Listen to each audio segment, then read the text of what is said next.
So today we're going to begin our second major category of fallacies. These are the fallacies of weak induction. This group differs somewhat from the previous group, the fallacies of relevance. In that group, the evidence that was given was not logically relevant to the conclusion. So there's no logical connection at all, even though they might be psychologically persuasive. The fallacies in this group are different because evidence is given. However, the evidence is not satisfactory. Even if the evidence were true, the conclusion would probably not be true. So these arguments are all weak by our standard definition. They offer premises, but the connection between the premises and the conclusion isn't strong enough to support the conclusion. There might be some small amount of evidence in support of the conclusion, but the argument remains weak, and therefore we reject it as a weak argument, and we don't have to go any further. I think you're going to like the fallacies in this category perhaps a little bit more than the previous group because many of these are already familiar to you, and the logic behind them I think might be a little bit simpler to understand. In this group we have some fallacies you might recognize by name.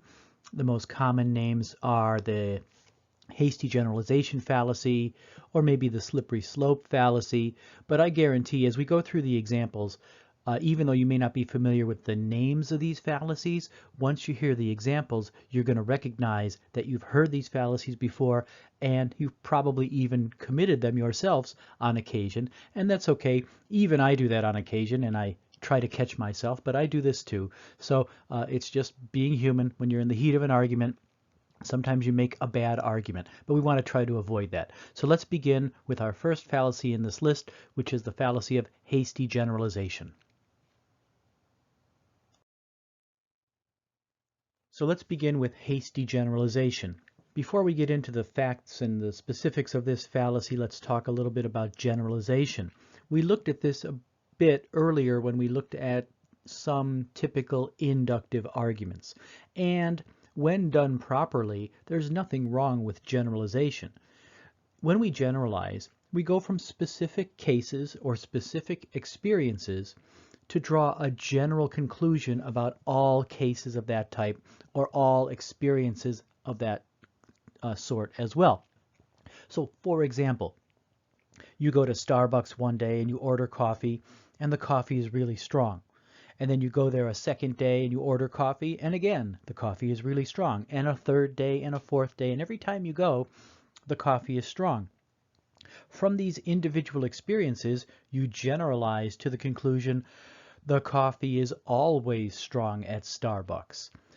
There's nothing wrong with that generalization, provided the individual experiences are normal cases, they're not atypical, and you have a sufficient number of them. You can generalize and your argument can be perfectly strong.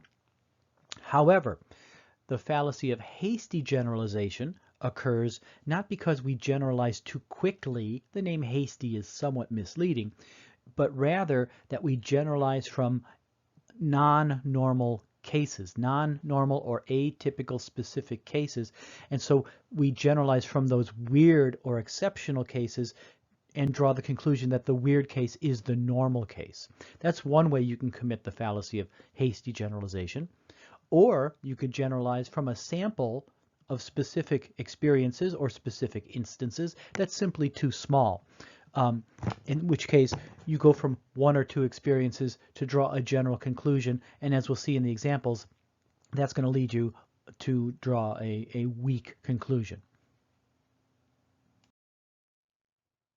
Here's an example of a hasty generalization. I saw someone in my neighborhood walking a three-legged dog. I guess all dogs in San Marcos have 3 legs. So here we're generalizing. We go from an experience, a visual experience of seeing one dog, to drawing a conclusion about all dogs in a given area. So we go from individual specific experience to draw a general conclusion. The problem is the experience from which we are drawing that general conclusion is atypical. Dogs typically have 4 legs, as we all know.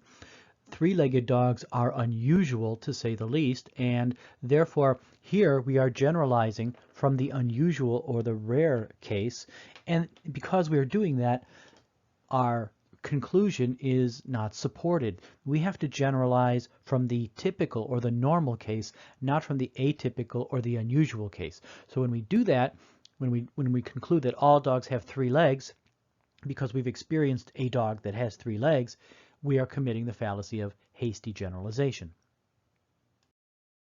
And here's another example of the same sort of thing.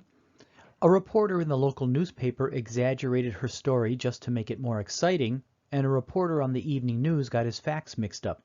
The conclusion is apparent: you can't trust the news media these days. Okay, so we go from 2 experiences of exaggeration or error in news reporting to conclude that all news is fake news. Now, that is clearly a hasty generalization. Yes, reporters make mistakes sometimes. Yes, they exaggerate sometimes, but that's not the norm. The norm is striving to be objective and even-handed.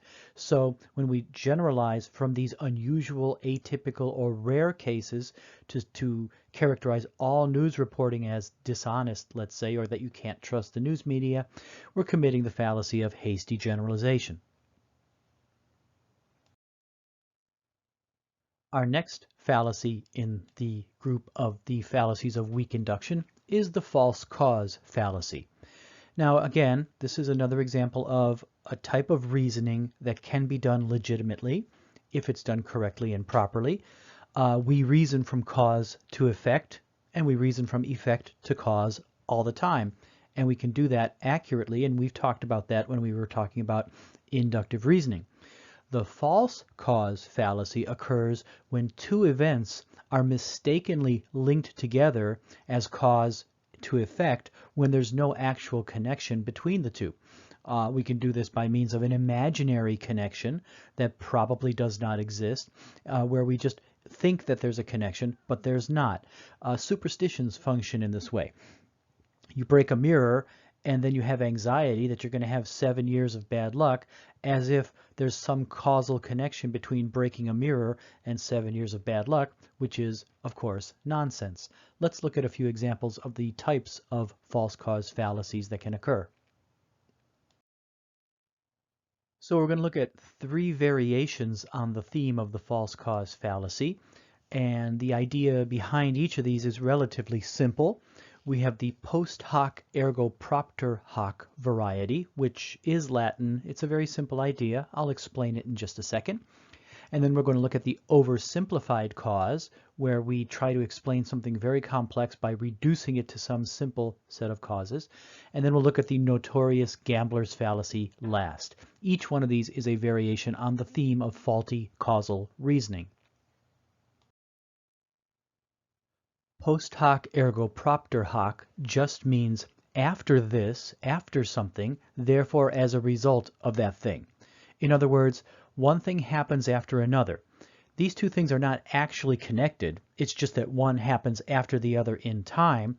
And what we do is we mistakenly think in a causal connection between those otherwise unconnected events. So the error here is we reason just because one thing happens after another, the first must be the cause of the second.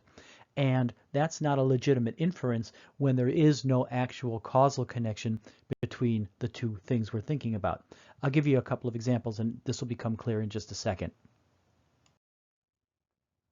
So here's an example of post hoc ergo propter hoc. Yesterday, I burned my finger cooking, and after that, the Lakers signed LeBron James to play for the team. I should burn more fingers cooking so the Lakers sign more great players. Now, we're linking together 2 unconnected events. The first, I burn my finger. After I do that, the Lakers sign LeBron James. So one thing does happen after the other. The error comes in when we start to think that one thing causes the other. And obviously there's no causal connection between my burning my finger and the Lakers signing LeBron James.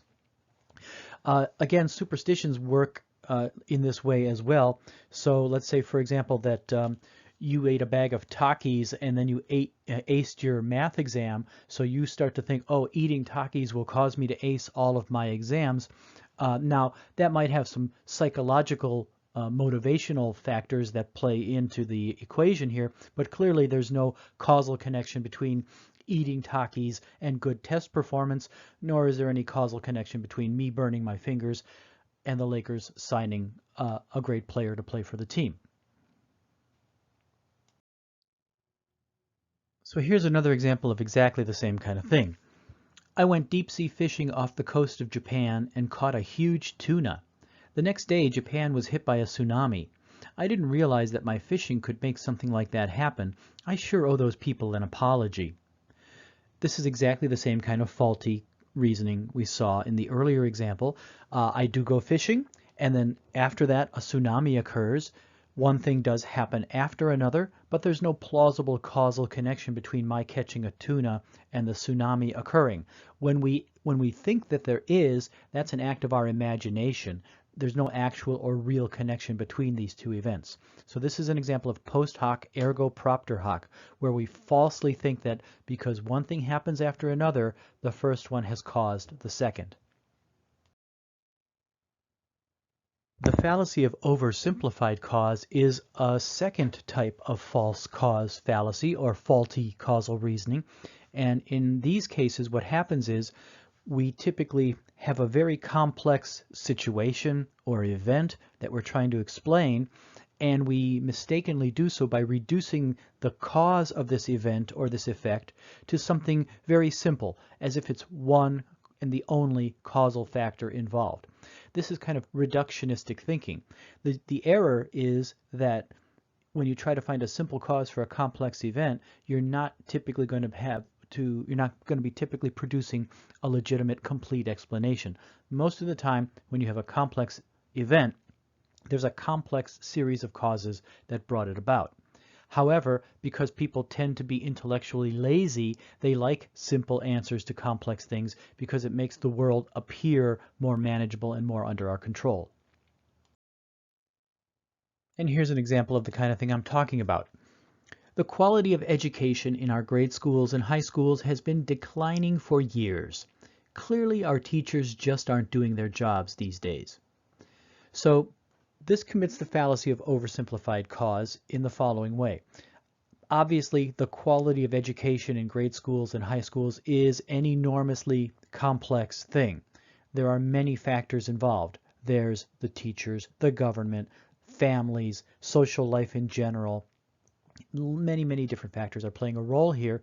So to say that one of those factors, the teachers, is the sole cause of the decline of education is to select one minor or secondary factor amongst many factors and to commit the fallacy of oversimplified cause.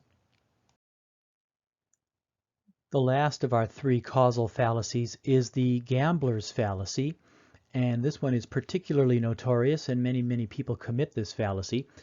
Before we get into it, let's remind ourselves about the nature of inductive reasoning. The reason why we can make predictions or generalize or reason inductively at all is because the future tends to be like the past. If something has happened in the past very often or for a very long time, it's more likely than not that it will continue to happen. So the future tends to resemble the past. Things that have happened tend to happen again. The gambler's fallacy throws all that out the window. And it says, well, my past losing is somehow going to be the cause of my future winning. So losing causes winning, or vice versa, winning causes losing. But since the future tends to be like the past, this form of reasoning is incorrect. And so therefore, if you have been losing, it's more likely than not you will continue to lose. Now don't confuse probability with possibility. Of course, if you've been losing, it's possible your luck will change and you'll start to win, but possibility isn't what's really important here. It's probability, what's more likely than not. And if you have been losing, it is more likely that you will continue to do so. Rejecting that or not recognizing that can cause you to lose a lot of money, especially in games of chance. And here's an example of the kind of thing I've been talking about. The dealer beat me at blackjack the last 5 hands, so I should double my bet because I'm due for a win. Well, actually, no, you're not due for a win. the universe really doesn't care if you win or lose, and given that you have been losing, it's more likely than not you're going to continue to lose. So the best thing you could do in a situation like this is just stop playing.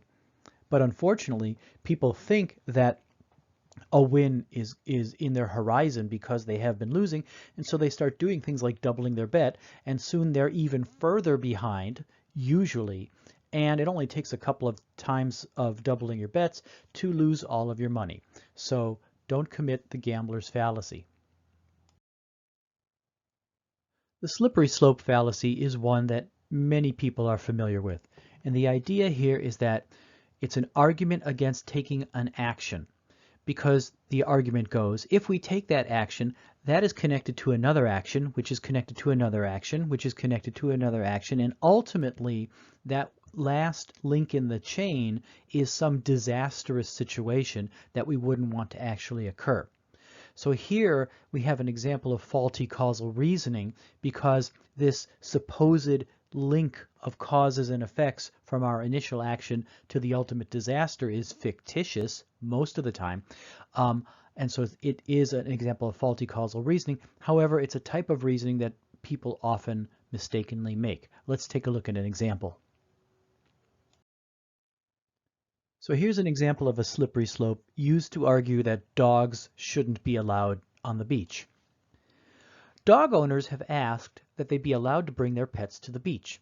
This request will have to be denied. If dogs are allowed on the beach, then soon we will have horses and cows, and before long there will be sheep and goats and pigs and chickens, and all that potential food will attract the owners of jaguars, lions, and tigers, and in the end, the beach will be a war zone. Now, of course, you don't want the beach to be a war zone, therefore we shouldn't take the first step that leads to the slippery slope, and so dogs are banned.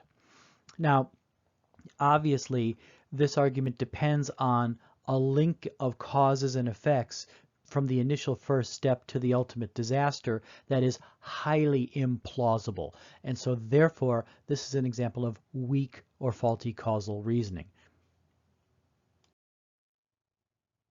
One of the most commonly occurring fallacies of weak induction is the fallacy of suppressed evidence. In the fallacy of suppressed evidence, evidence is presented for a conclusion. However, key evidence is left out. Without that key evidence, a person draws a conclusion that would be likely, but if that person had known the evidence that had been omitted, they would have drawn exactly the opposite conclusion. So, for example, your parents might feel very proud when you tell them that you're going to the library. But if you fail to mention that the library is the name of a club and you're going to be dancing all night instead of reading all night, they might have drawn the exact opposite conclusion and really not have been very proud of you. So when you suppress evidence or leave out key information, you can mislead people to draw a faulty conclusion. You see this a lot where people are doing a financial transaction, for example. You have a real estate agent, in this case, trying to convince a couple to buy a house, and they make the following argument. I think you should buy this house because the price is right, the house is in excellent condition, and the location is ideal. Now, if that's the only information that they have, the couple deciding to buy the house might think that this is a good deal and it's a good house to buy, and they might actually buy the house. However, if they also knew that the real estate agent was not telling them that next door is a gang headquarters, then they're going to be making a decision based on insufficient information. The real estate agent in this case is committing the fallacy of suppressing the evidence. They're suppressing the complete evidence with respect to this particular transaction. Fortunately, we have laws in place that try to prevent this kind of thing, at least in very serious cases. You have to make disclosures in real estate about the not only the house itself, but the neighborhood and the environmental conditions and the geological terrain, for example, so people can make an informed decision. This is why, for example, when you see medicine advertised on TV, they'll talk about the medicine for about 10 or 15 seconds, and then they'll talk about all the hideous potential side effects that might occur. They don't do this because they want to do this or they enjoy it. They're legally compelled to do this because otherwise they would not tell us all the possible side effects. When a quote is taken out of context, the fallacy of suppressed evidence occurs as well. They do this a lot in movie advertising. So, for example, you might see a movie poster and it says something like, the critic says it's ... the best ... and another critic said it was ... awesome ... and they usually put the critic's name like right next to the one-word quote. But when you have a one-word quote like awesome, we don't know the full context, the sentence in which that word appears. So we don't know if they're saying something positive or something negative. I could well imagine that the critic might be saying about a given film, gee, I was watching this film and I thought, wow, it would be awesome if a brick would fall on my head so I could stop watching it because it's so horrible. And you just pull out the word awesome and it makes it sound like they're saying something positive, but you're suppressing the evidence, which is the context in which the word appears. A very common form of inductive reasoning is to appeal to authorities to draw conclusions. We rely on experts all the time. That's why when you're sick, you go to a doctor because a doctor is an expert in medicine and can help you to get better. The fallacy of unqualified authority happens when the expert or the authority that we go to for information does not have the necessary expertise. They're not an authority about the matter in question, or they might be biased or motivated to lie.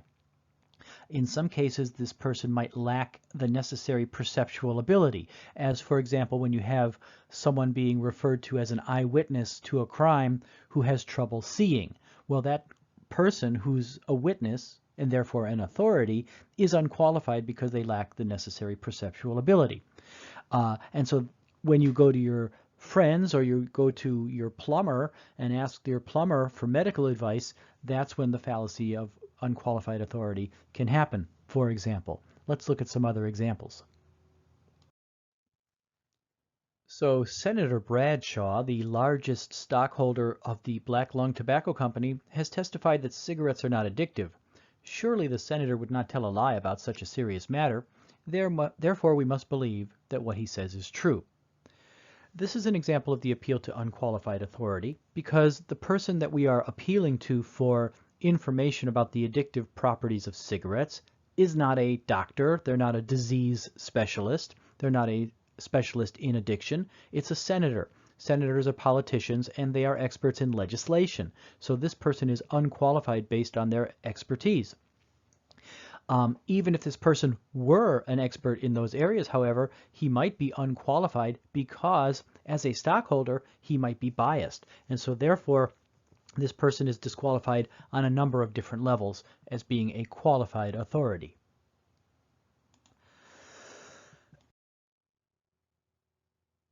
Here we are testing to see the possibility of overwrite. Here we are testing to see the possibility of overwrite. So Senator Bradshaw, the largest stockholder of the Black Lung Tobacco Company, has testified that cigarettes are not addictive. Surely the senator would not tell a lie about such a serious matter, therefore we must believe that what he says is true. Now here we have an example of an appeal to unqualified authority on a number of levels. First of all, Senator Bradshaw is a politician, and politicians are experts in legislation. In this case, as a senator, he's a legislator. This does not qualify him to be a legitimate authority about the addictive properties of cigarettes. He's not an expert in addiction or medicine or anything that seems to be relevant in this particular case.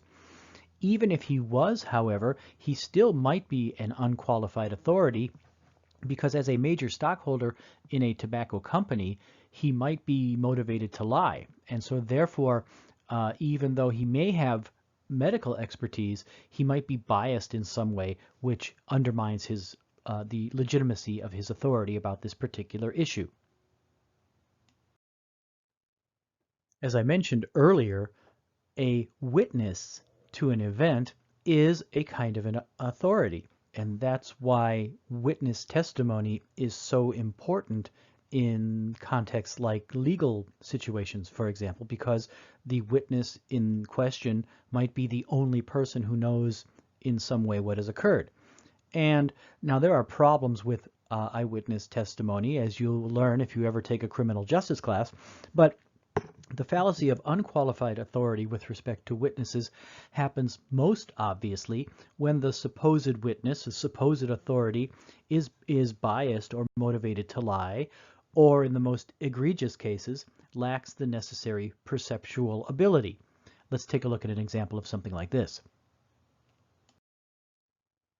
This is an example from the movie 12 Angry Men, which I sometimes show in support or in conjunction with talking about fallacies. The old man said he heard the boy say, quote, "I'm going to kill you," just before the murder took place. Even though it was late and the old man was not wearing his hearing aids at the time, we can be certain that he is correctly identifying the killer. Well, no, we can't be certain. In fact, it's highly unlikely that he is correctly identifying the killer because the identification in question requires the ability to hear. And since the old man was not wearing his hearing aids at the time, he lacks that ability, and therefore he is an unqualified authority. Another very common fallacy is the appeal to ignorance. Now, the appeal to ignorance is appealing to a lack of knowledge. In other words, this fallacy is often based on the idea that no one really knows anything definitively one way or the other with respect to something. And the problem is when that lack of evidence against an idea, let's say, is taken to be evidence in favor of the idea, which of course makes no sense at all, but people do this all the time. Let's take a look at some examples. So here's an example. No one has ever proved that ghosts don't exist, therefore we have no alternative but to conclude that ghosts are real. Now, it's true that no one has ever proved that ghosts don't exist. No one has ever proven that ghosts do exist. There's no information one way or the other with respect to ghosts. So therefore, we can't say that because someone has not disproven their existence, that constitutes evidence in favor of their existence. There is no positive evidence being presented here, so the argument is weak. Here's another example of the same sort of thing. No one has ever proved that a flying saucer didn't crash in Area 51, therefore we must believe that there are outer space aliens invading planet Earth. So since you can't disprove my conspiracy, that's evidence that my conspiracy is true, which of course it isn't. Now, it could be that there is a flying saucer that crashed in Area 51. If that's the case, then there should be some evidence confirming that. Eyewitnesses, photographs, who knows? But the fact that you can't disprove something isn't proof of the thing in question. You haven't given any positive evidence. When we talked about induction, we talked about analogies, which are arguments where we draw a conclusion about something because it's similar to something else. And since it's similar, what's true of the one thing is likely true of the other. Now, of course, an analogy will be stronger the more similar the two things are. A weak analogy occurs when we try to draw a conclusion about one thing because it's similar to another, but in fact, the two things being compared aren't really similar, or they're not similar in the relevant respect that would allow the conclusion to be supported. Let's take a look at some examples. So here's an example.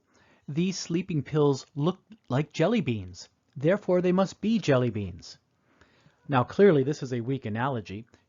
Maybe the pills do look like jelly beans. They might have a similar round shape, for example, or a similar color, but that's not really the relevantly important similarity we need.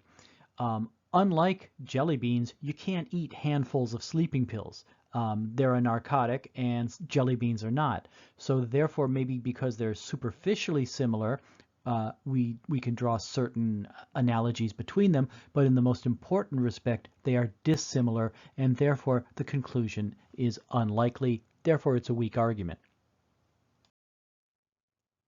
Here's another example. Cars are four-wheeled vehicles, and they're allowed to drive on the freeway. But my skateboard is also a four-wheeled vehicle, therefore I should be allowed to drive my skateboard on the freeway. So this is an argument based on analogy. My skateboard is similar to a car in that it has four wheels, therefore it should be able to drive wherever a car can drive, like on the freeway. Now, The similarity in question is legitimate. Both vehicles do have four wheels. However, it's not relevant. It's not a relevant similarity for the conclusion because having four wheels has really no bearing on whether or not you can drive on the freeway. Vehicles of many different wheel configurations drive on the freeway. You have motorcycles and big trucks, for example, that have 18 wheels. Why they can drive on the freeway, of course, is because they have motors and they have safety equipment and they have they're encased in steel, which is not the case for a skateboard. So therefore, no, sorry, you can't drive your skateboard on the freeway. The last fallacy in this category of fallacies of weak induction is guilt by association. Guilt by association makes an error somewhat similar to the error found in weak analogy. It says that because a person or a group is in some way related to another person or group, in other words, they're similar in some way because of this relation, it follows that the second person or the group shares all of the same properties found in the members of the first group. So to boil this down to its most simple level, many people when they're younger might have gotten in trouble. Maybe their parents got mad at them and accused them of smoking, and the only evidence that the parents have is because they saw one of your friends smoking, for example. So they're committing the fallacy of guilt by association. Your friend smokes, you're associated with your friend, so you probably do it too, which of course is not evidence at all, and therefore guilt by association leads to weak inductive arguments. And here's an example of this sort of thing. Look, pal, we know you're involved with these robberies. We have a security video of Bob Jones robbing the Bank of America in San Marcos, and we know that Jones is your cousin, so why don't you just give yourself up? So here you have a police interrogation, and the argument is, of course, committing the fallacy of guilt by association. Just because your cousin is a bank robber, and of course you're associated with your cousin because they're your cousin, you have a family relationship, that has no bearing on whether or not you're a bank robber. You might be a bank robber, you might have been involved, but merely because your cousin did it is no evidence that you yourself are implicated. This is another example of guilt by association. And now, as always, it's time to practice. In the module, you will find a set of practice exercises with an answer key, and what I've been doing is including a PowerPoint narration where I go through the exercises one by one, as well as a simple answer key. So if you need additional discussion of the exercises and why a particular fallacy has been committed, you should find it in that presentation. As always, post your questions and I'm happy to help.